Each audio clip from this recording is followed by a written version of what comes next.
Hello and welcome back to a podcast from a Caribbean cubicle. Here's an article I wrote for the Jamaica Gleaner. It's entitled, "Should Someone Who is Bad at Email Be Promoted?"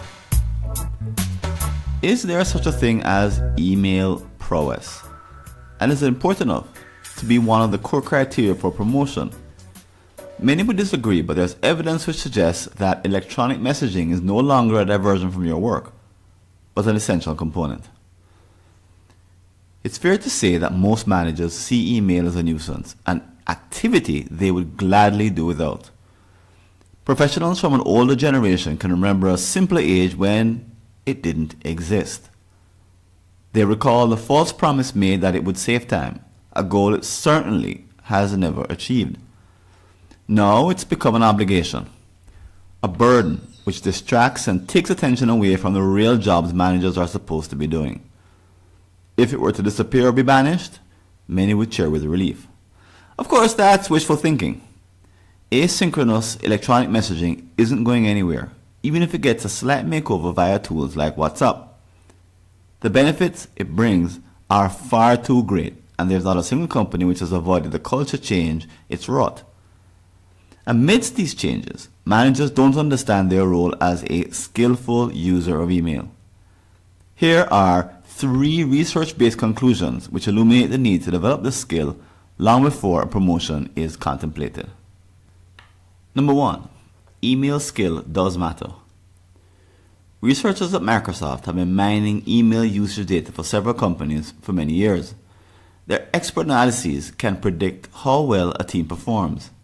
A key factor in measuring employee satisfaction is how quickly managers respond to messages sent by their direct reports. This makes perfect sense. Managers who become the bottleneck to their team's proper functioning can create havoc, bringing all work to a standstill. Further research shows that the size of a manager's email network also has an impact. Those with small networks tend to wield little influence, thereby putting the unit's mission at risk. Finally, managers who send email outside of working hours while insisting on immediate responses have an adverse effect on work-life balance. They merely have to forward a single short message to upset a subordinate's weekend, vacation, holiday, sick day, or labor pains. Ask around in your company and you may hear some real horror stories. Collectively, these findings put to bed the notion that a manager's email skills don't matter.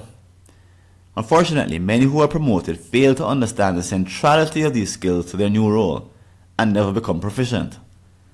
As managers, they lament, "Sorry, I'm really bad at email." Number 2, your email volume is your work product. The quantity of managers who complain about their email volume is startling. To hear them tell it, they have nothing to do with the number of messages they are obliged to process each day. They are victims.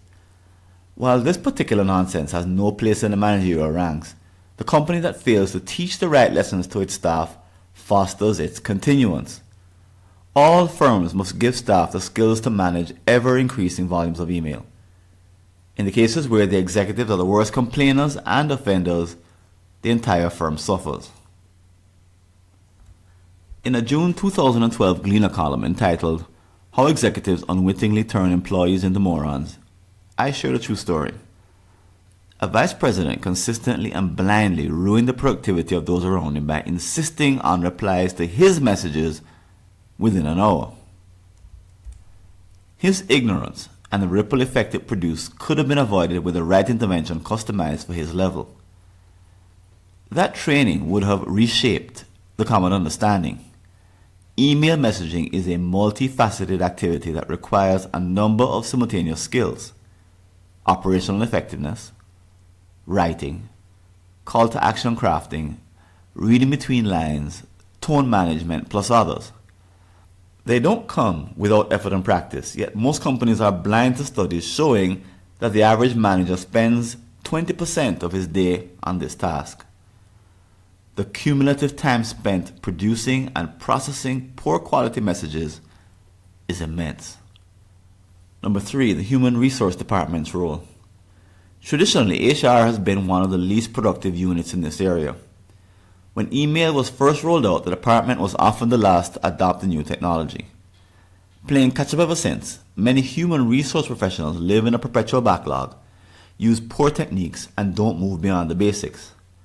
As a result, they aren't role models. Instead, most staff members are left to fend for themselves.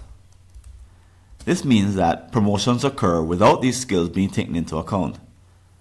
If the 20% statistic is true, and email has the multiplier effect we just described, then the problem in your company is probably expanding as volumes increase.